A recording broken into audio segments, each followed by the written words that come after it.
Hey everybody, this is Meyer, and what I want to do in this video, I'm actually going to be starting a new series on uplifting trance sound design. And what we'll be doing in this video is creating a big trance super saw. I'll play the sound for you, but also if you like this sound, go ahead, I'll leave a link in the description. I have a bank that I've done with trance producer ReOrder. We've made over 130 different presets, and for Vital, we spent a lot of time doing it, and I think they sound great for uplifting trance and melodic techno. So if you find this video helpful, definitely check out that bank because there's a lot more sounds like this in there. So this is a sound we're going to be making today, and it's a big trance super saw. This is what it sounds like.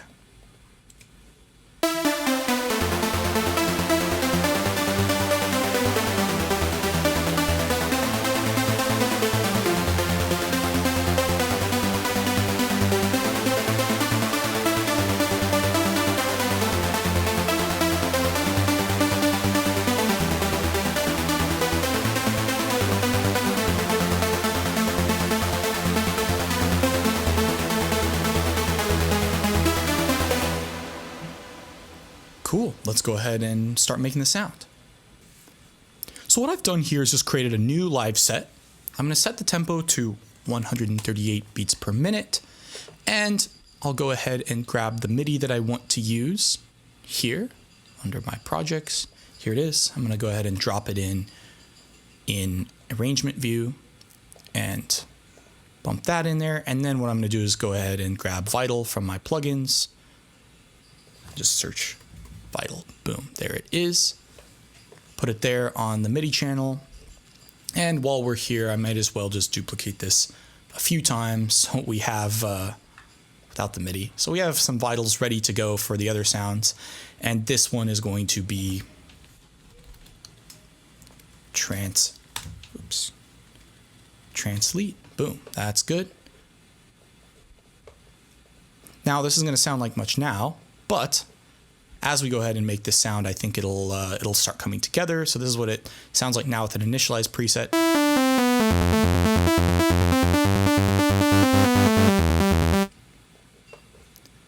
Yeah, not much, but we'll get it. We'll get it there. Make this a little bit bigger. Perfect. So what I'm going to do to start with is we'll go ahead and start with oscillator 1, and I'm going to bump this up to 9 voices and set the unison down to 18%. So you can hear. Let's hear what this sounds like.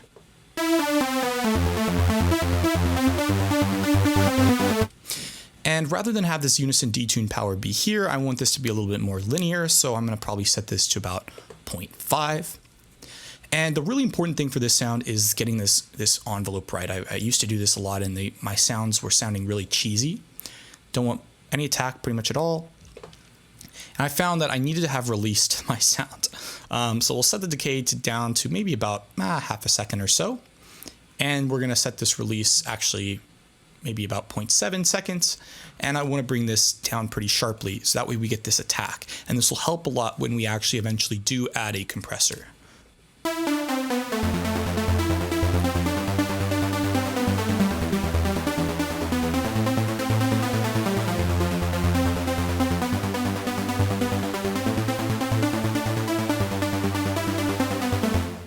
Sounding good. I'm going to go ahead and add in oscillator 2. I'm going to bump this up an octave, so 12 semitones up, turn the level all the way down, and bump the unison up to 9 voices. Now what I want to do is have this to be a little less detuned because this is even higher up in the frequency range, so I don't want to cause too many problems. Bump this up to 13%. And I want this actually to have this detune power in a negative direction, so I think I'm going to do about maybe -2. So once we have that, we'll go ahead and mix this in. Now, one thing that's really important is you have your phase randomization all the way to 100% for both of these. Otherwise, what happens is it sounds like that. You don't want that, so be sure it's at 100%. You want each note having a random phase. That's what gives it that big, lush sound. So let's go ahead and mix in this second oscillator. This one's an octave above, and this will really help brighten the sound up.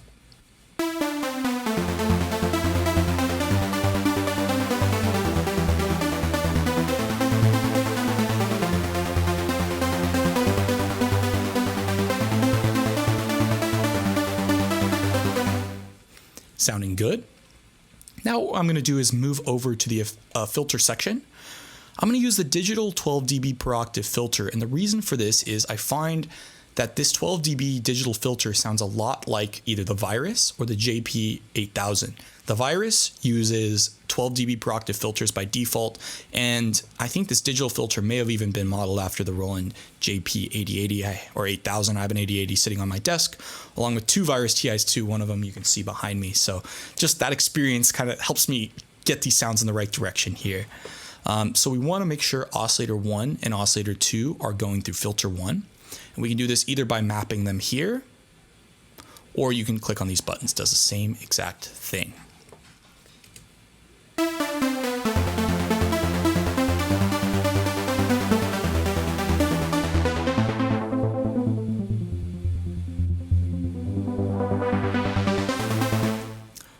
So we'll go ahead and map this filter cutoff to the mod wheel. So we'll start it all the way down.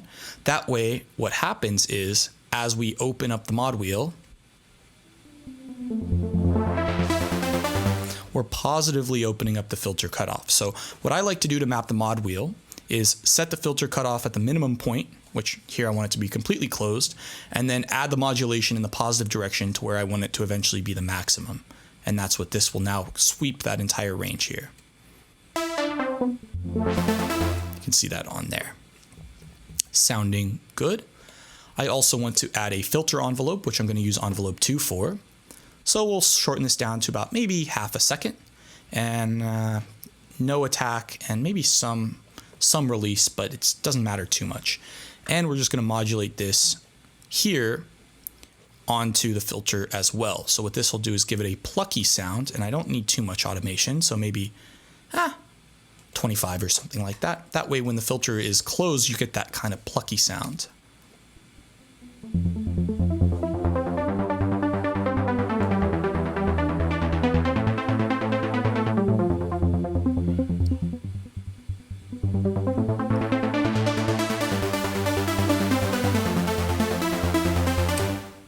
Sounding good to me. The last thing I want to do is add in a white noise oscillator.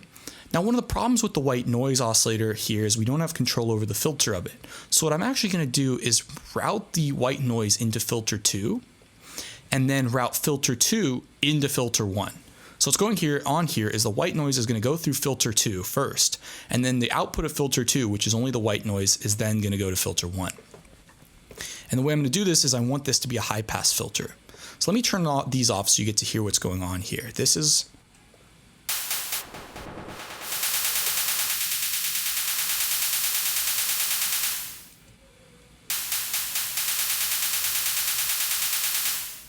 really important, because if I didn't map it to the filter, I just mapped it to filter 1. Lots of low mid information I don't want. So we're going to make sure it goes through filter 2 first, which then goes to filter 1, and both of these need to be going to filter 1. The other thing I want to do is, rather than have this follow envelope 1, which by default is the amplitude envelope, I mean, it will do that too, but what I'd like to do instead is actually map a new envelope, which I'm going to use envelope 3 for, to just be the noise amount. That way the noise only comes in for that initial attack, and it'll help it cut through the mix. So now envelope 3 is basically the volume, and as soon as it pops in, it's gonna quickly close in volume. So this is what it sounds like.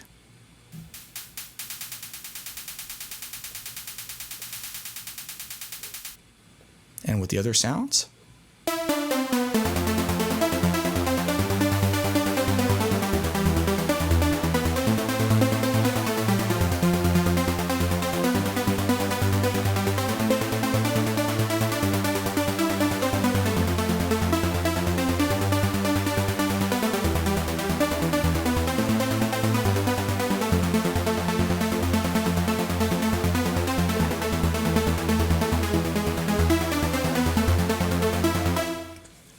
Just want to make sure we have a little bit of resonance here. That just helps it cut through. That's sounding good for the basics of the sound. Now what I'm going to do is go ahead and move on over to the effects section, where we need to add a few things. The first thing I want to do is add a reverb, because this sound is sounding very dry. Now normally what I would do is use all these sounds to be dry and bust them together, bust all my leads and have reverb and delay and then a compressor on them. But for this, I don't want to be using any external VSTs. I want this to be DAW agnostic. So what we'll do instead is we'll do the reverb built into Vital. And Vital actually has a really good reverb. So let's go through what all these parameters do. This low cut here is the low cut and the high cut of the reverb itself. So this is going to control basically how bright the reverb and how dark it is. So I want this to at least be at, let's say, 90 hertz because I don't want this mud of the reverb clouding up the mix at all. And the high cut around 7,000, so it's not too bright and interfering with the transient either. This controls the overall tone of the reverb, so I do want to low shelf it just a hair, which is what this will do. And let's go ahead and look at some of the parameters. First thing is the mix. This controls how much of the reverb is cutting through. The mix at 0 is going to be completely dry. Mix at 100% is going to be only the reverb signal. And because this is trance and we want a lot of reverb, we're going to set this at 20%. So that's 20% of the reverb signal and 80% of the original signal. That's what this sounds like.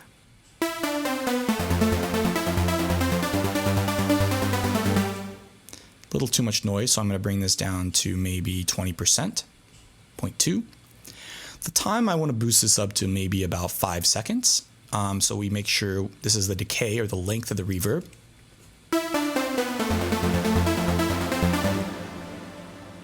Just kind of really helps give it that tail. And I'm going to bump the size up to about 70%, which controls about the size of the room that we have.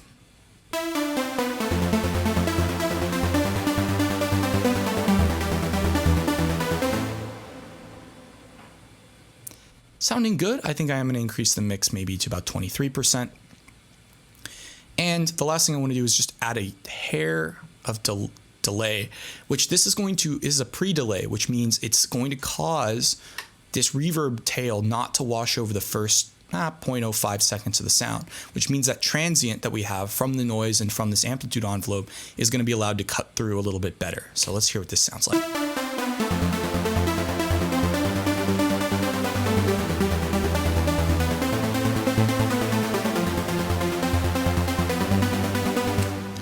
.25% of the noise. It's like Goldilocks. You got to find that sweet spot there. Sounding good. Next up, I'm going to add a delay.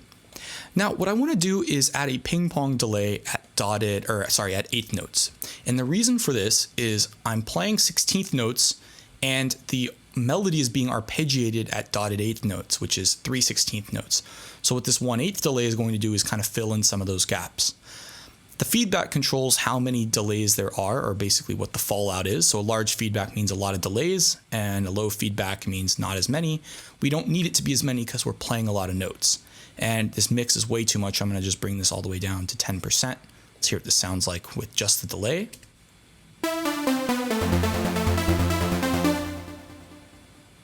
That's good. It doesn't need to be a lot. It's just there to give it a little bit of tail and a little bit of space. And I want to take out some of the low end of the delay as well.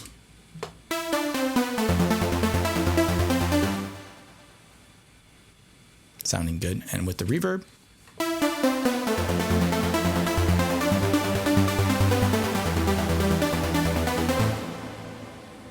Maybe a little too much reverb. I'm going to bump this down to 20%. Maybe with that delay in there, we're losing the original sound a little bit too much.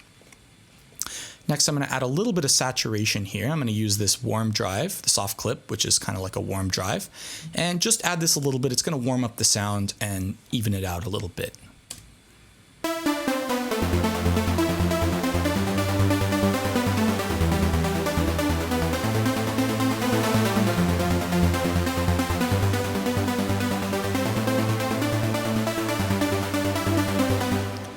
That's a good amount here. You see too much and we lose that transient because we're actually wave shaping the sound, but it does kind of give it a little bit of warmth and a little bit of energy, so that's what I like about it.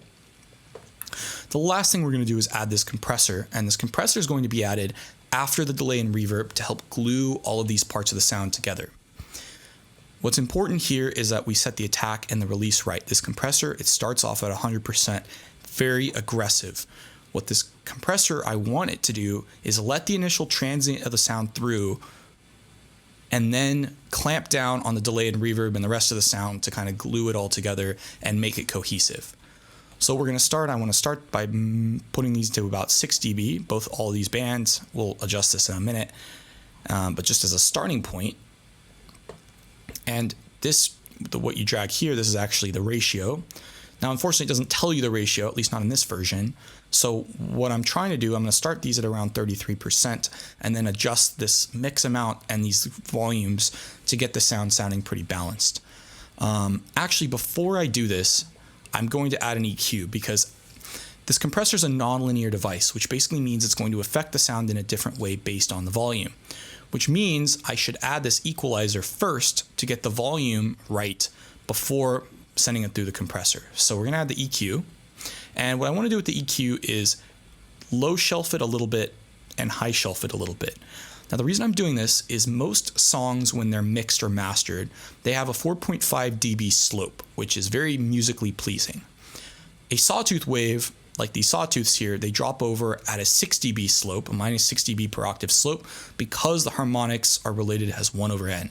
So this is going to help make this sound a little bit more pleasing, and it's going to help it cut through. And if you're having trouble with your leads, it's probably because the EQ tilt isn't matching what your reference curve is or what you want. So this is what we have to do. And in fact, the JP8000 that Roland has actually uses a high-pass super saw to make, or a high-pass sawtooth wave to make the super saw, which really helps that low end from building up and muddying it up. So this is kind of what we're doing with this. We're scooping out a little bit of the low end and then brightening the sound up. So this is what it sounds like without it and with it.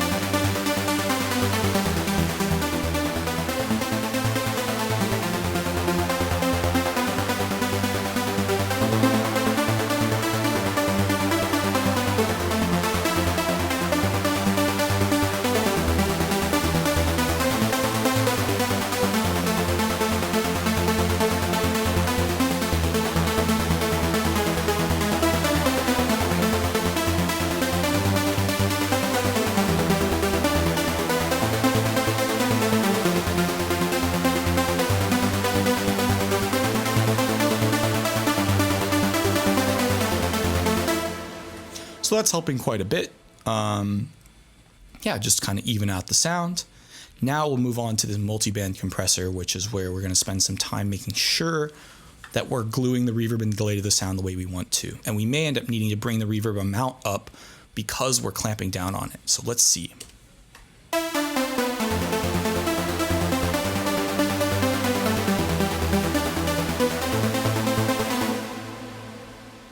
That's actually plenty of reverb.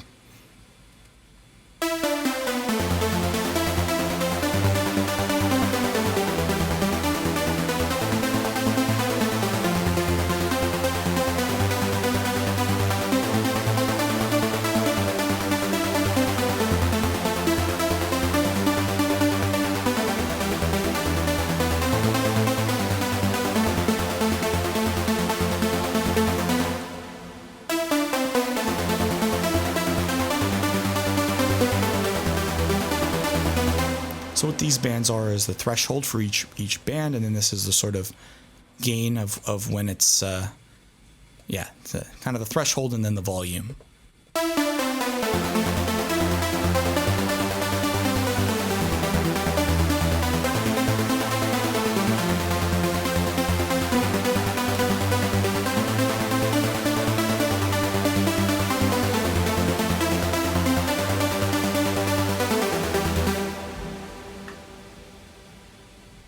Maybe a little too much reverb. I'm going to dial this back a hair and maybe bump up the delay to maybe 12%.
That's sounding great. What we'll do in the next video is we'll make a sub pad sound that'll sit underneath this for the main breakdown section. See you in the next video.